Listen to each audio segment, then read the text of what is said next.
Arratzalde guztioi, azalako osoko bilkurari hasiera emango dugu. Hasi aurretik, urgentziaz sartu da sareko mozioa eta hori gai ordenean sartuko dugu erabaki dugu. Hori sartzearen alde? Gai ordenean sartuta geratuko da. Lehenengo puntua, aurreko bilkurari dagokion akta zirriborroa onartzea, hala dagokio. Dagokazu ez da esateko, aktera dutzen nahi? Gure partetika handikontu. Gero idazkerekin hori argituko dugu 8.2 uste dala zaldi daten gauza ez da ondo egin ulertzen. Jaso eta dago, badakin bixatze komentatu zen. Aipatzea, bertan jasotzen dela zer antzun eman zitzaigun, baina hori informazio eskatzen dugu eta hori ez genuen jaso. Eta bigarrenik, YouTubeko udalaren kanalean, YouTubeko udalan kanalean aurreko akta, urrian 28koa, igozan plataformara azaroan 21. Xixa, hilabete berango komentatzen dugu, kompromisoa hartu genulako bideoa lehenbaginen igotzeko. Eta xixa, hilabete berango izan da ez dakit arrazoi tekniko den badagon, edo... Bai, arrazoi teknikoak izan dira hor, sarbiderako klabeak dira ez dirala, eta norik telefonotara zegoen lotuta YouTube igotzeko hori, konponduta dago, eta uste dut gaurko grabazioa, gaur espada, bihar igoten dugu.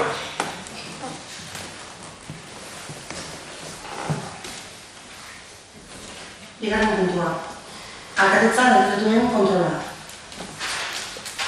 Daukazu den, kalderanik, zerbait? Aipamen bakarra, 2023ko urrian 25 onartua, komunikazioa aholkularitzari buruzkoa adieraztea informazio eskaera bat egin gendula, eta aurrekontua helarazi zitzaigun, ikusi dugu bareko diru kopuru baten dela, eta zerbitzuak ere hartzeko adiala.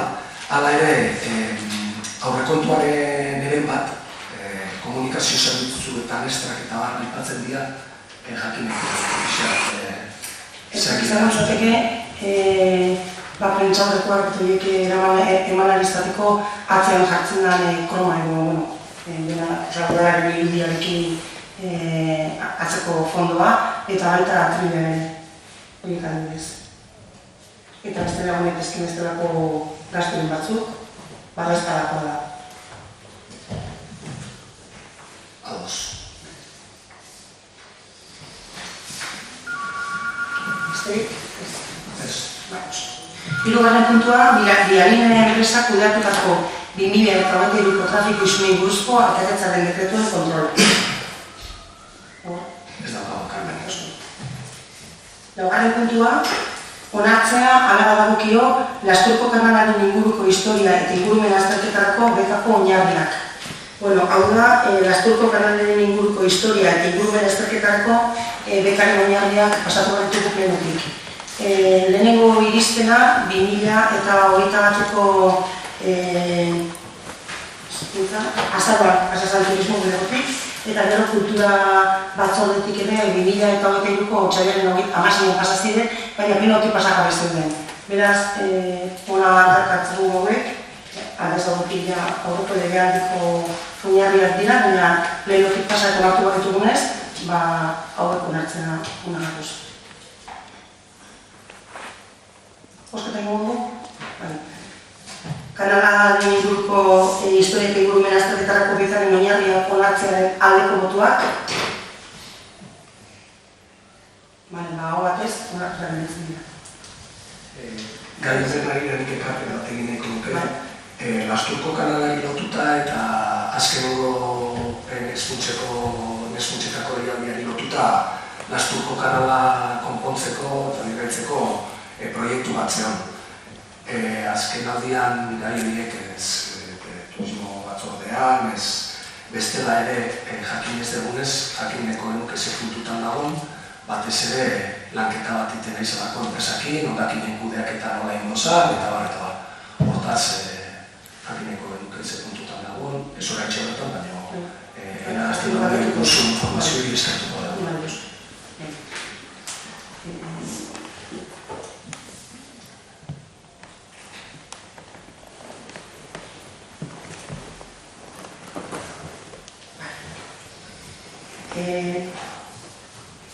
Bosgarren puntua, onartzea hala badagokio 2023ko enplegu planaren esku uzteko hitzarmenaren onarpena.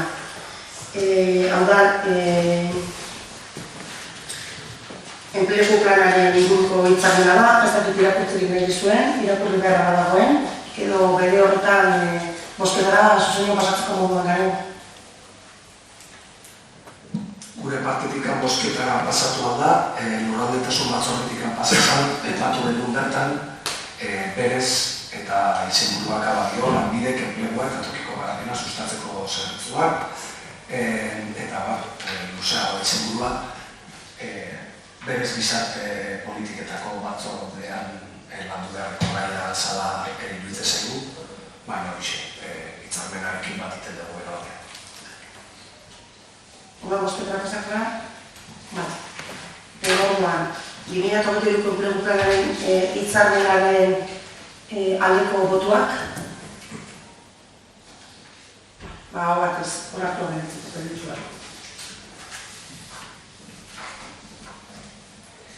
Horrengoa, onartzea hala badagokio, Elgoibar, Mutriku, Deba eta Mendabako udalen arteko lankidetza hitzarmena, Mendabako adinekoentzako udal ostatu zerbitzua kudeatu eta erabiltzeko.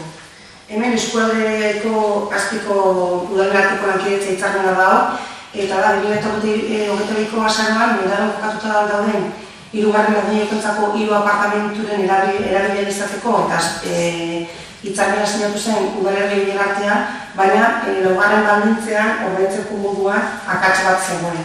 Akats hori zuzentzea aldera, berriro ekarri bat ditugu oinarri hauek plenora akats hori zuzendu ahal izateko eta horregatik datoz berriztu denora. Ez dakit irakurtzen dinen dizuen, ez dago beharrik. Orduan, zuzenean, bozketara pasako gara.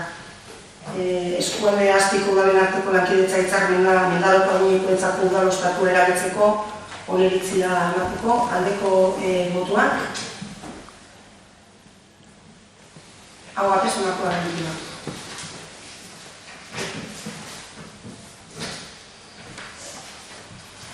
Zazpigarren puntua. Onartzea hala badagokio Euskal Herriko pentsiodunen mugimenduak aurkeztutako mozioa. Gutxieneko pentsioa 1090. Ondo iruditzen baldin bazaizue, mozioa irakurriko dugu, edo, bai? EHPM, MPH mozioa, udaletan, foru aldundietan eta EUDelen aurkezteko. Euskal Herriko pentsiodunen mugimenduak zuen gara jotzen du, Debako udalaren osoko bilkuran mozio bat onar dezazuen, gure funtsezko aldarrikapenetako bat babestuz. Pentsiodun guztiek gutxienez 1080 euroko dirusarrerak izatea bermatzea 14 ordainsaritan. Idazki honekin batera doakizu Eusko Legebiltzarreko gizarte politika eta gazteria batzordearen aurrean egin eta aurkeztu dugun txosten laburtua. Bertan eskatzen eta justifikatzen dugu erreibindikazio hori, nola gozatu eta zenbatesten dugu kostua.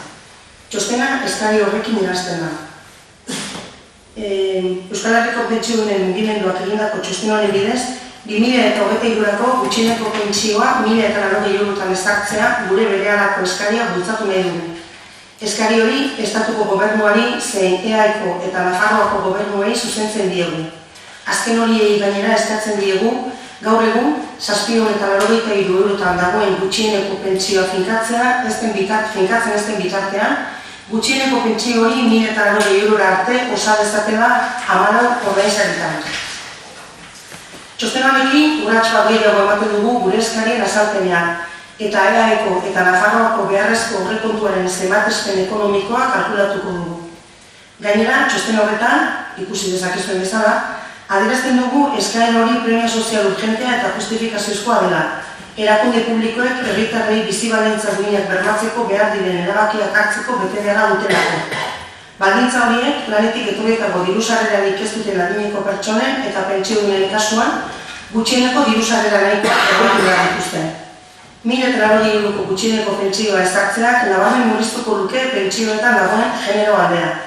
Bizi kostuaren igoeraren arabera, pentsioak ez errebalorizatzearen ondorioak nabarmenak dira. Txostenaren 13. horrean ikus daitekeen bezala. Egiaztatzen dugu, azken urteetan, 2008-tik 2023-ra, LGS-ak 641,40 eurotik 1.080 eurora igo dela, baina gutxieneko pentsioa 601,40 eurotik 793 eurora baino ez da igo. Pentsioak soldatak geroratuak dira, zalantzan gabe, eta hien zenbatekoa zuzenean lotuta dago jasotzen diren soldatekin. Beraz, gutxieneko pentsioak ere LGS izan behar du erreferentzia gisa. Onartezina da 2008an gutxieneko pentsioen LGS-en 193,7 izatea eta 2023an 172,5 izatea. Gaur egungo bizikostuaren hazkun esponentzialaren testuinguruan, gero eta pentsiodun gehiagok eten egiten dituzte etxebizitza osasungarri eta beren beharretara egokitutakoa. Elikadura osasuntsua. Osasuna eta arreta eraginkora bermatzea mendekotasuna artatzeko dituzten beharrak arintzeko eta bar. Gaur egun, EAE, 167.718 pentsiodunek 1.080 eurotik berako diru-sarrerak dituzten pentsioengatik, eta horietako gehienak emakumeak dira. Gutxieneko pentsioak aldagai guztietan emakume izena du. Izan ere, genero arrakala aurrekari dira, soldaten desberdintasuna eta emakumeak alde bakarretik esleitzea ordaindu gabeko edo gaizki ordaindutako lanari ugalketaren eta zaintzaren esparruan. 1.080 aldarrikapen horrek duela 5 urte baino gehiagotik gure mobilizazioetan parte hartu duten milaka pertsonek ematen diote zilegitasuna da. Ondorioztatzen dugu ez dagoela arrazoi ekonomiko edo politikorik ez egiteko, eta ezin dugu egun bat baino gehiago itxaron. Horregatik, Debako udalaren osoko bilkurari honako erabaki hau eskatzen dugu. Bat, EAeko jaurlaritzari eta legebiltzarrari demandatu 1.080 eurora arte osatu dezaten pentsiodunen gutxieneko pentsioa, 14 ordainsaritan, 2023ko urtarrilera arteko atzeraginezko ondorioekin. 2. EAeko jaurlaritzari eta legebiltzarrari jakinaraztea udalanen osoko bilkuran hartutako erabakia gaurko egun honetan. Hori da, aurkeztu duten mozioa.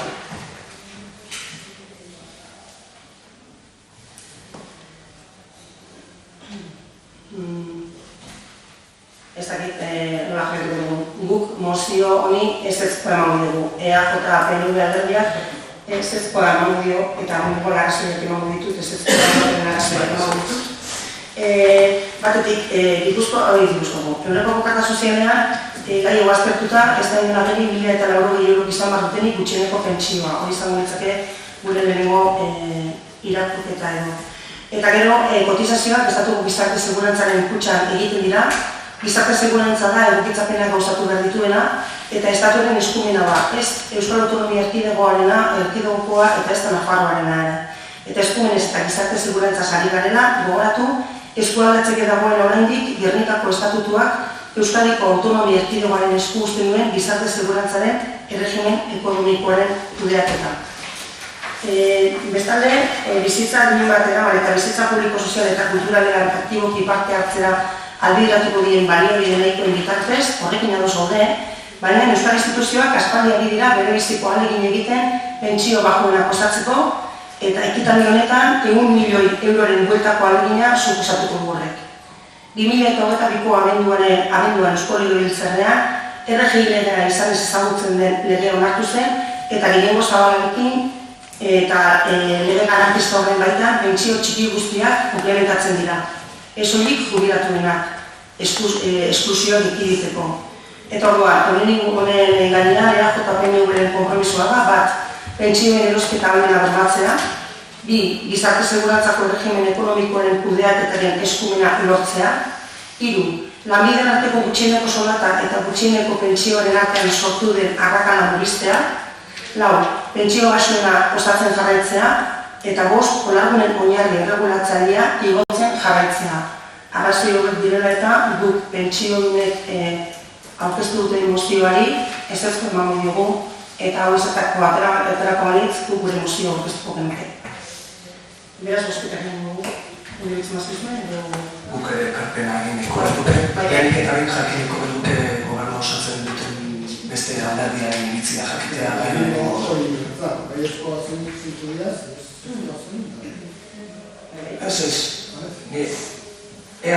Debako Euskal Herria Bilduk jakin nahiko luke osoko bilkura honetan udal gobernu osatzen duten alderdien iritzia. EAJaren ezagutu dugu oraintxe. Hori postura da ez iritzia, baina ondo dago, eskerrik asko. Bigarrenik aipatzea, EAJ lehenagotik gai honen arira ez zeukan proposamenik, ez da ezer landu mahai honetan, guk ez da ere. Baina mozio bat aurkeztuko zela erdierazi ziguten eta gure gara jo zuten, bilera batera ditu gintuzten. Eta bilera hori egin gendun, horren arira, horren ondoren dator gaur aurkezten den mozio alternatibo hori. Eta gure ustez, keinu hori da ezer aldatu ez dadin. Pentsionisten mugimenduarekin egindako bileran, neronek aldetu du, ia zei ditzi den du, oraintxe egin dudan bezala, eta aldeko iritzia, adierazi du, bertan ginen 3 alderdiak. Orduan, nire dagokidanean, edo gezurra esan zitzaiten, edo oso gaizki bertu du, bertan adierazi zana. Nik zintzotasun falta nabarmen asomatzen dut. Eta azkenik, aipatu nahiko nuke, protagonismo nahi adala, oda eragile bat etorri da gure gana, aldari batekin, nire ustez lanketa bertan egin genezaken, oda debako udalak onartu behar duen adierazpen bat baldin bada, kaletan dagoen aldari bat baldin bada, bilera hori, edo beste 2, edo beste 3, egin genitzake, zerbait adostu eta aurrera atera. Zaila egintzezat horrelako iteko moduakin, oda bilera da deitu, eragile batek esposatzitu, bertan ez dugu ezer esaten, eta 3 egunetara kontramozioa dago, alderdietatik bideratua, argudiategia bera, aipatu desuna berriro irakurri dezu, azkenean EAJaren konpromisoa kontramozio honetan agertzen da, ez da beste emozioak erantzun zintzo bat emate zaionik, eta penaz bizitzen dugu hori. Baina, hori da daukagun errealitatea. Guk alde boskatuko dago. Oso, hori boskatara joko dugu. 1990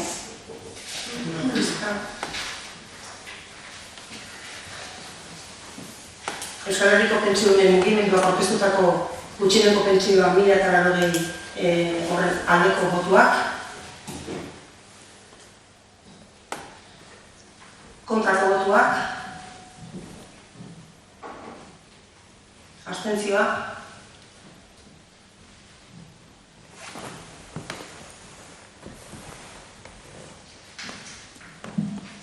Kasunetako Luis, zerratatzena. Beraz, ez da onartuko. Eta orain guk gure mozioa aurkeztuko dugu, irakurriko dut, eta hori botatuko dut. Eskatzen dugu debako udalari, Estatuko gobernuari eskatzea Eusko Legebiltzarrak 2018ko martxoaren batean gehiengo zabal batez adostu zuen akordioa xilatutakoari erantzunez, pentsio sistema nahikoa eta jasangarria bermatzea, elkartasunean eta gardentasunean oinarrituta, pentsio duina jasotzeko eskubidea betez eta egiazko finantzaketa iturriak direla medio, pentsio duin eta aurreikusgarriak ematen direla bermatuz. 2. Estatuko gobernuari eskatzea, gutxieneko pentsioa duintzeko esfortzua egin dezala, sistema elikatzeko diru sarrerak handitzera bideratutako neurriak hartuz, sistemaren beraren gastu eta eraginez, eta lanbide arteko gutxieneko soldatea referentziatzat hartuz. 3. Estatuko gobernuari eskatzea, lehen puntuan aipatzen den akordioa gogoan eta Euskadiko pentsiodunen egoera hobetzera begira ezinbestean bete behar den baldintza dela aintzat hartuz, urratsak ematen dadila segurantza sozialaren eskuduntzak Euskadiko erakundei transferitzeko. Gernikako estatutuaren 3/1979 lege organikoaren 18.2 artikuluan eta aldi baterako 5. xedapenean jasotzen denarekin ados. Lau, Eusko Jaurlaritzari eskatzea, Eusko Legebiltzarrak 2022ko abenduaren 22an gehiengo zabal batez onetsi zuen inklusiorako eta diru-sarrerak bermatzeko euskal sistemaren 14/2022 legearekin ados, pentsioi kasuenak osatzen jarrai dezala, herritargoaren bizi baldintza duinei eusteko eta prestazioa Europako estandarretara egokituta dagoela bermatuz. 5. Estatuko Gobernuari eta Eusko Jaurlaritzari ezagutzen ematea udalanetan adostu den akordioa. Pentsioei buruzko mozio honen alde, mozio honen aurka, abstentzioa, beraz, zioa onartua gelditzen da.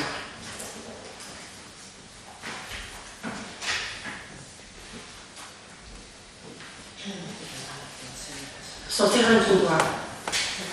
Onartzea hala badagokio, EAJ-PNV alderdiak aurkeztutako mozioa. Euskal zaintza eredu sendo eraldatzaile feminista eta komunitario baten aldekoa. Historiaren aldiz, joan den urriaren 29an, zaintzaren eta laguntzaren nazioarteko eguna ospatu zen. Eta testuinguru horretan, ekimen asko antolatu dira Euskadin zaintza eredu berri bat aldarrikatzeko. Osasun sistemaren eta euskal gizarte zerbitzuen kalitatea eta sendotasuna funtsezkoak izan dira COVID-19 pandemiaren aurkako borrokan. Eta orain, itun sozial eta politiko berri bat adosteko garaia da. Gure zaintza eredua lidergo eta erantzukizun publikoan oinarrituta eraldatzen jarraitzeko. Sektorearekin, eragile nagusiekin eta inplikatutako gizarte erakundeekin lankidetzan. Gaur egun, Gipuzkoan, lau pertsonatik batek, ehuneko 22,9, 75 urte edo gehiago ditu. Gipuzkoako biztanleriaren zahartzea da gaur egungo erronka nagusietako bat. Eta hortik eratortzen da zahartze aktibo eta osasungarria sustatzeko beharra.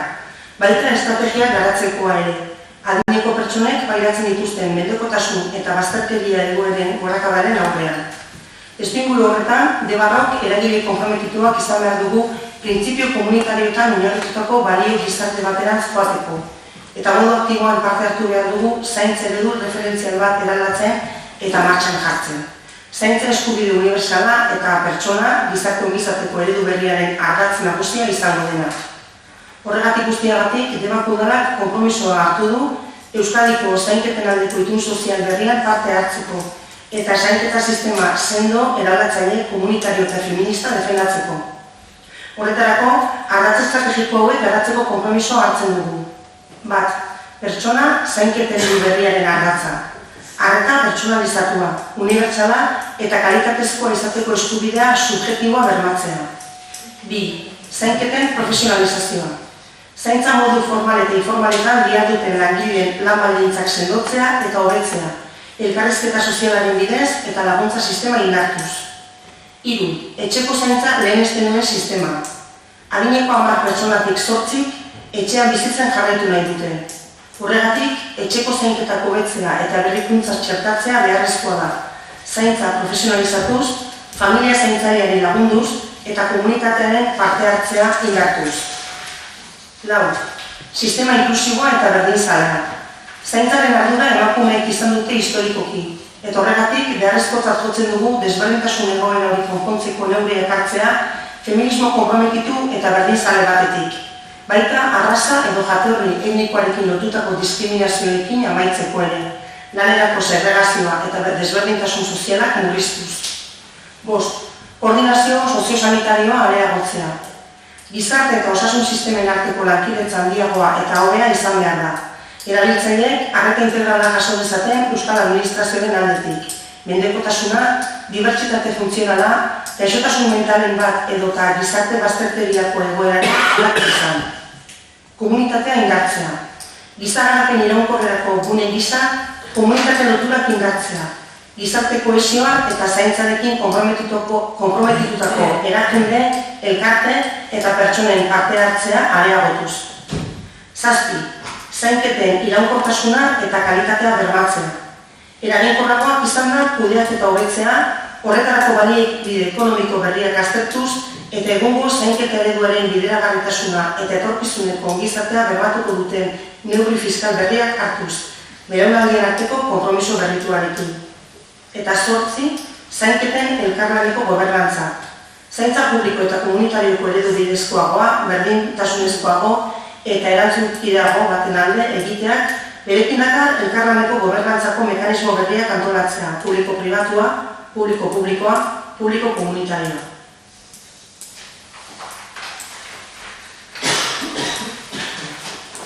Baduzue, gainerako alderdien, mozioen ingurua zerbait esateko? Noski.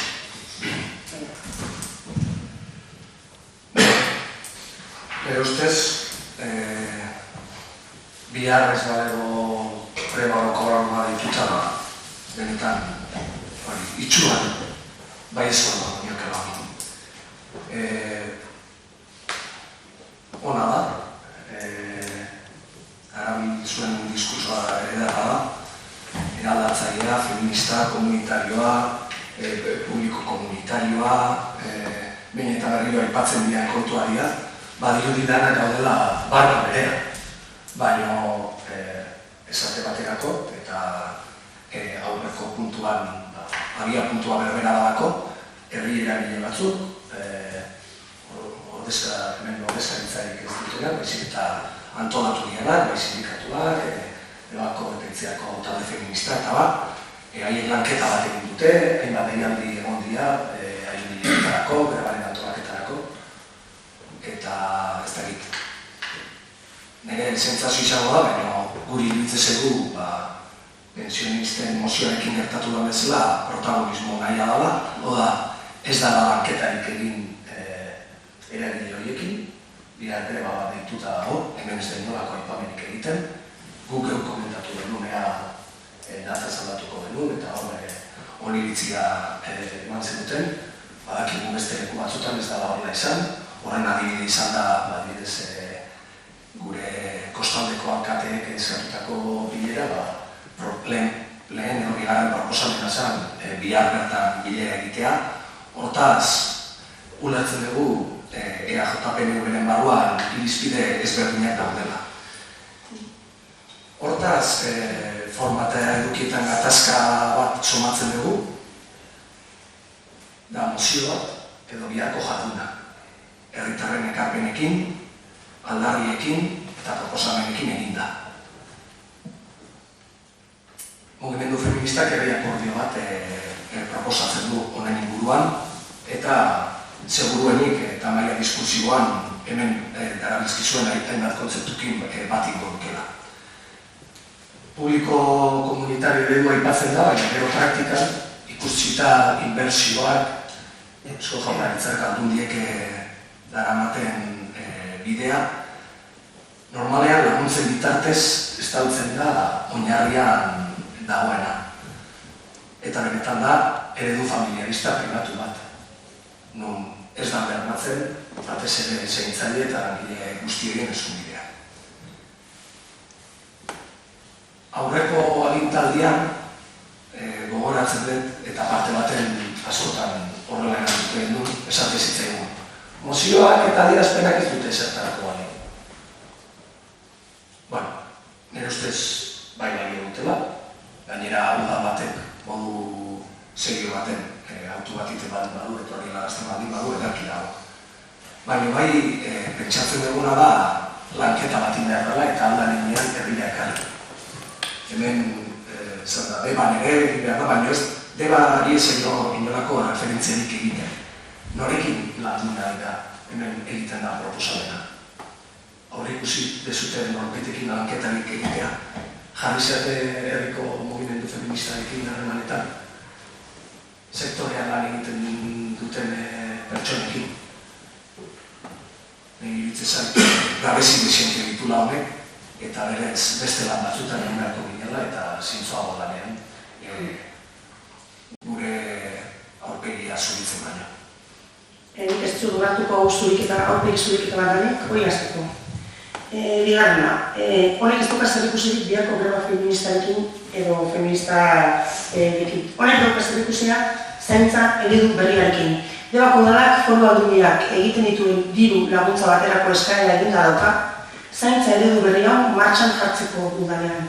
Eta datozen 12 hilabeteko lanketa aurre ikusita dago hilabetez hilabete zaintza eredu berri hau martxan jartzeko eta udalean hau lantzeko zaintza eredu berri baterantz. Orduan, horren harira datorran ez biharko greba feministaren harira. Guk ez dugu greba feministarekin bat egiten, zaintza eredu berriarekin baizik. Orduan, hauek argituta, uste dut, bozketara pasako garela. Euskal zaintza eredu berri honen aldeko botuak, kontrako botuak, abstentzioa, mozioa, gaitu abenditzen da, onartu abenditzen da. Bai, udala foru aldundiakin elkarlanean dagoela 12 hilabeteko planin batean, gizarte politika planin batean lanean, egin du diru laguntza eskaera bat, planin hori martxan jarri ahal izateko.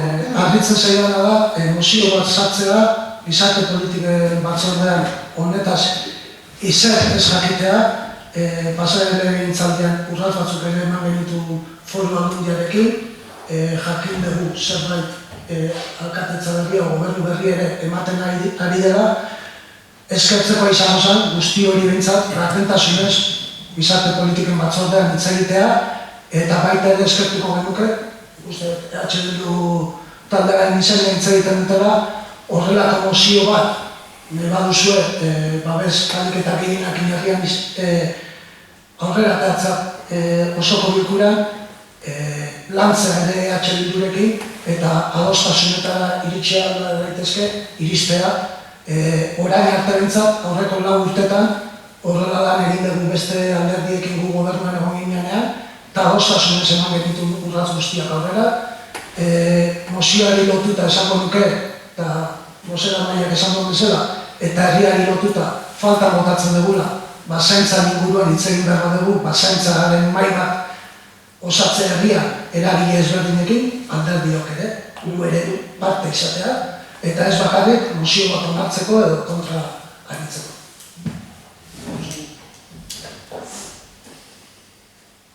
Urrengo puntura pasako gara? Behatzigarren puntua. Onartzea ala dagokio UEMak aurkeztutako adierazpen instituzionala. Euskararen nazioarteko eguna 2023.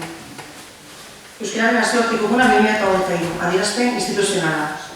Euskalduna gara, euskaraz gara, eta hori da gure herriaren nortasunaren ezaugarri esanguratsuenetakoa. Udalerri euskaldunak gara.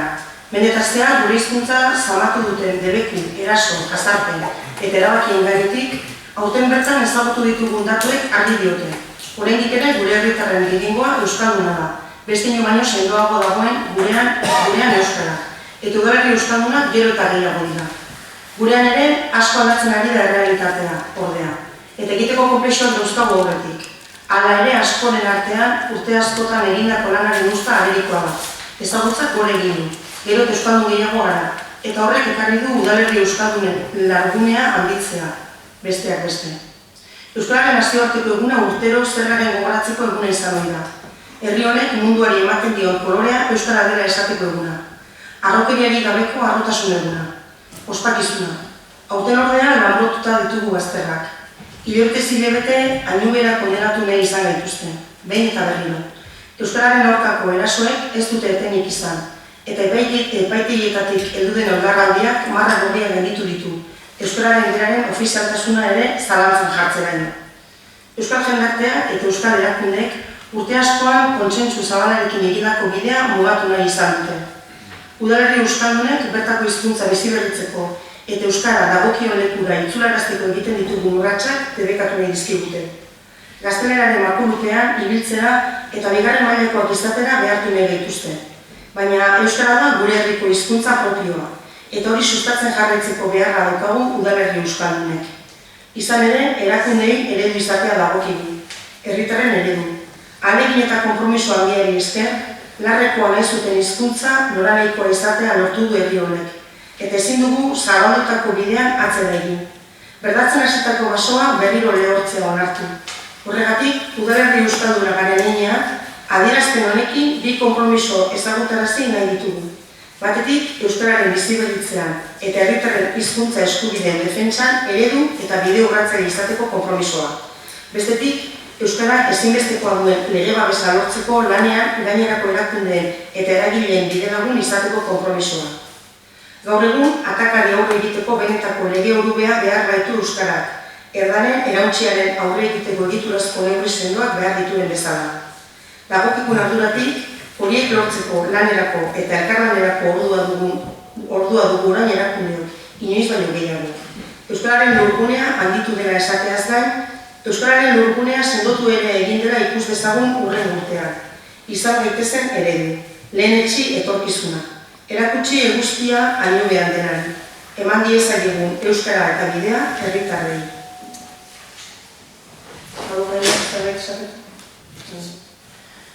Euskararen nazioarteko eguna dela eta adierazpen instituzionalaren aldeko botuak.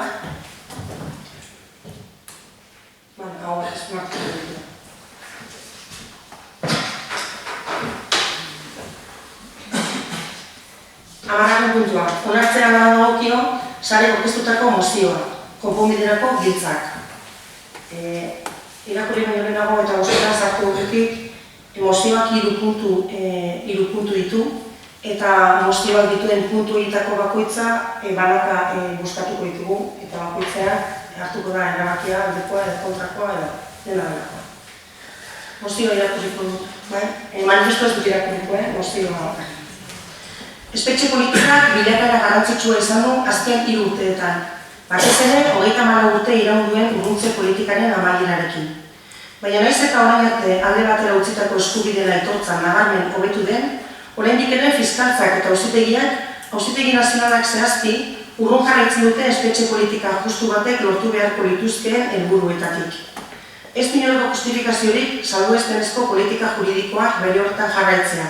Eta beraz, konpromiso irmoa eskatzen diegu eragile politiko, sindikal eta sozialei espetxetan oraindik pairatzen den salbuespenezko egoera horri amaiera emateko.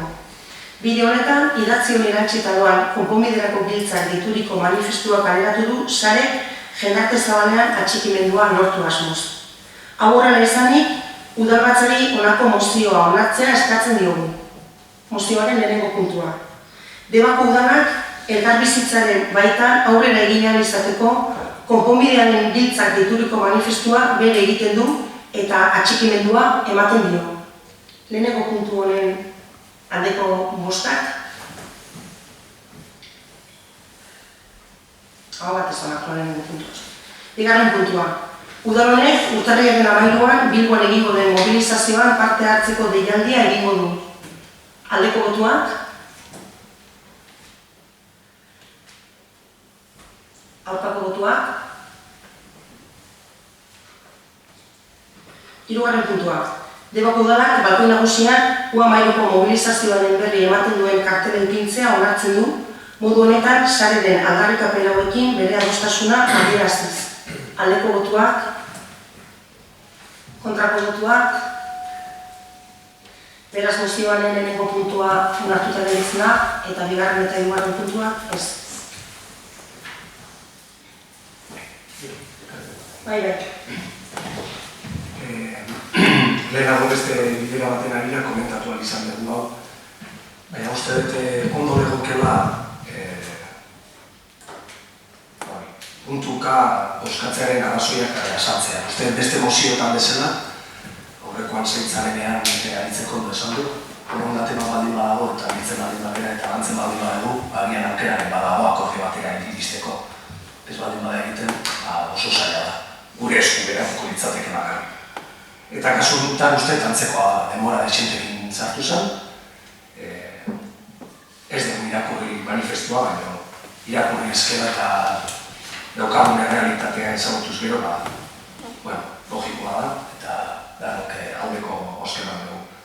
Baina hori, parte badagola hartzen ditugun erabakitan, parte praktikoa, benetan hartzen ditugun erabakiak, bandera bajatzea, behialdi bat usatzea, baina baita ere simbolikoak. Eta horren atzean, eta bozkatzeko sistema horrela proposatzean, behintzat lortu dugu adostasun batera heltzea, behar seguruenik bilera baten hitz egin ez gero, aukera gehiago leudekela. Eta uste extrapolablea dela lehen ditugun 3 mozio guztietara.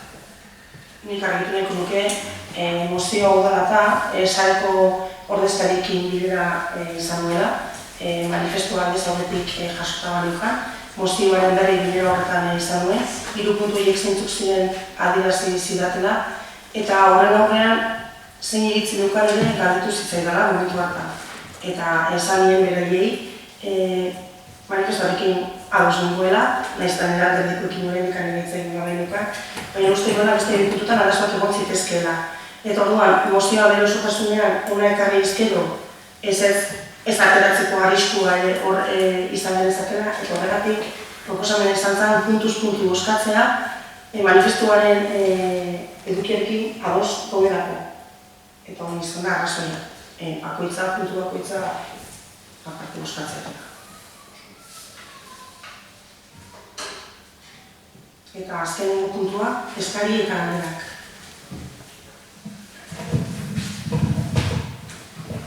Hiru aipamen egin nahiko dituzte gaurkoan. Lehenago aipatu bezala gaur lanpostuen zerrendaren inguruko lanbilera bat eduki dugu.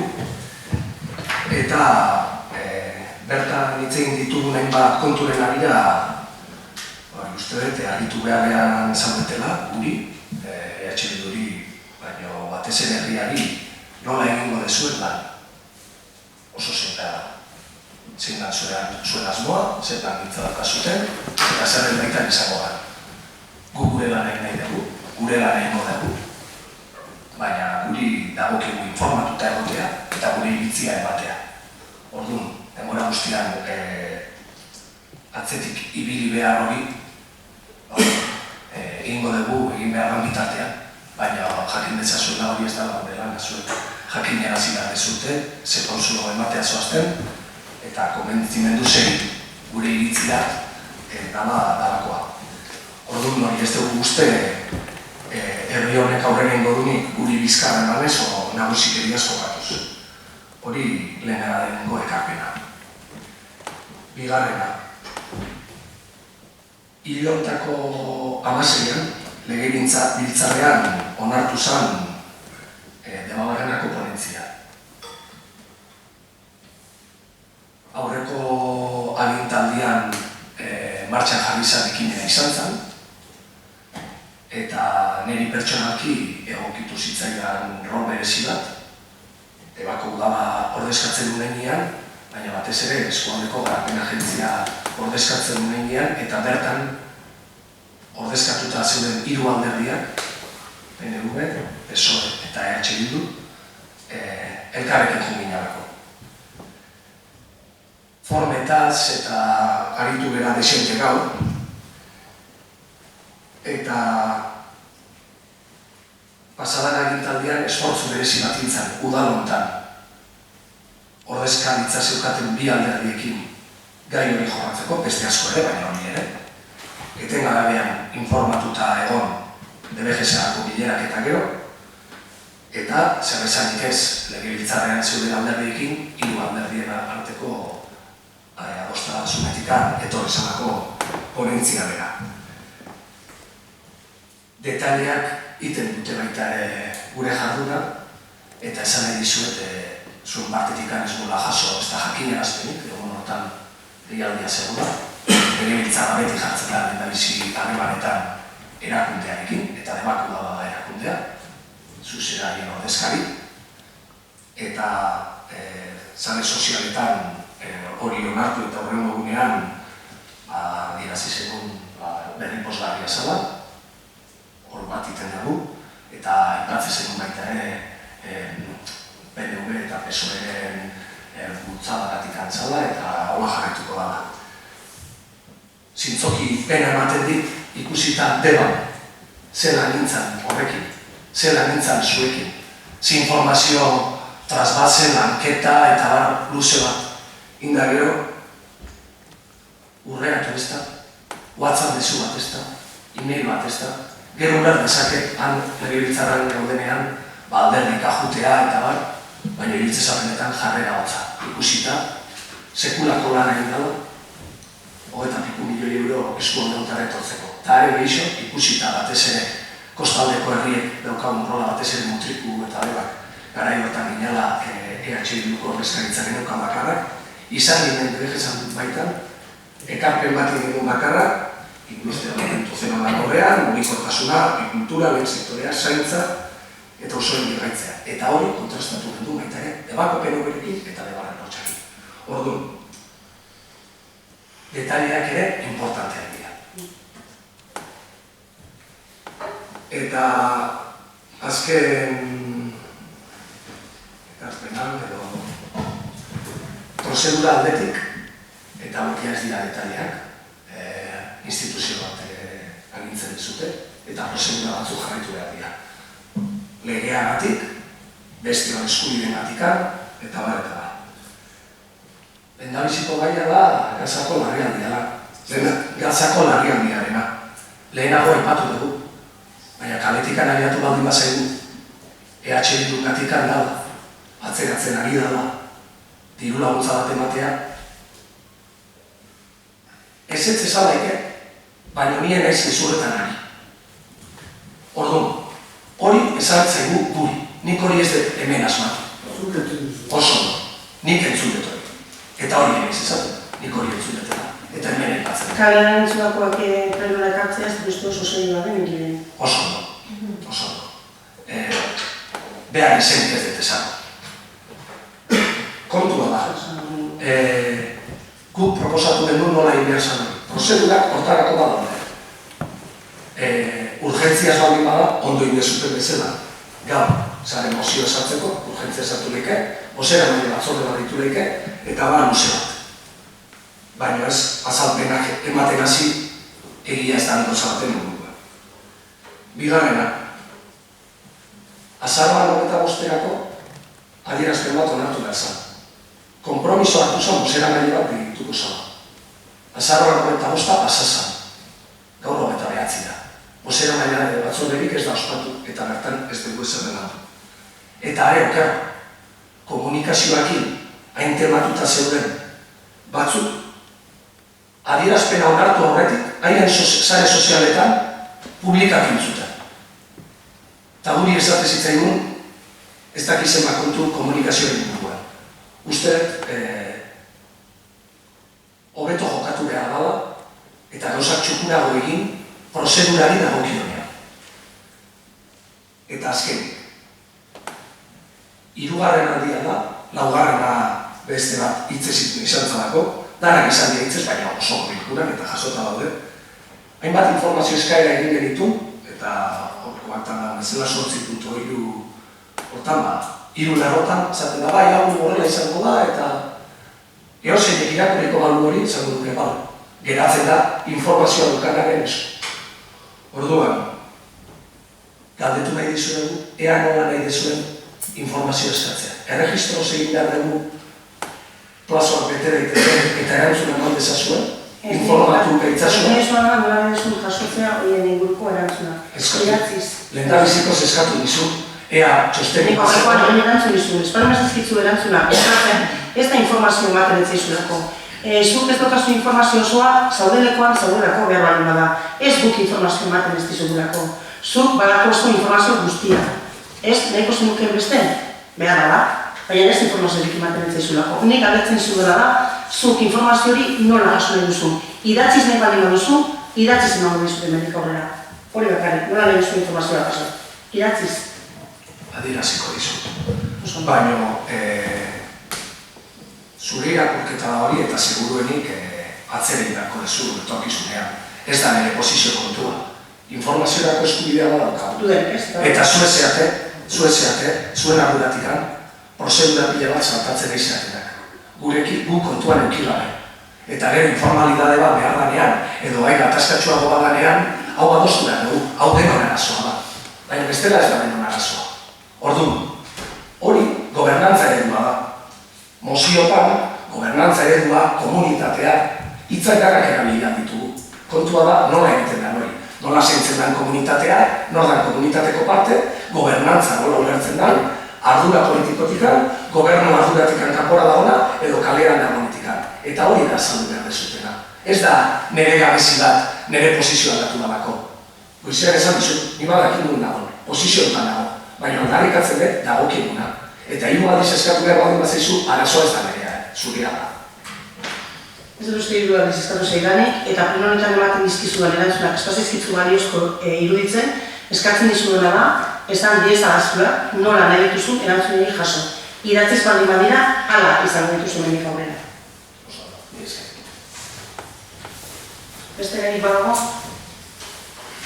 Besterik ez badago, eskerrik asko etortzeagatik, eta horik emokatu gaurko eskurik.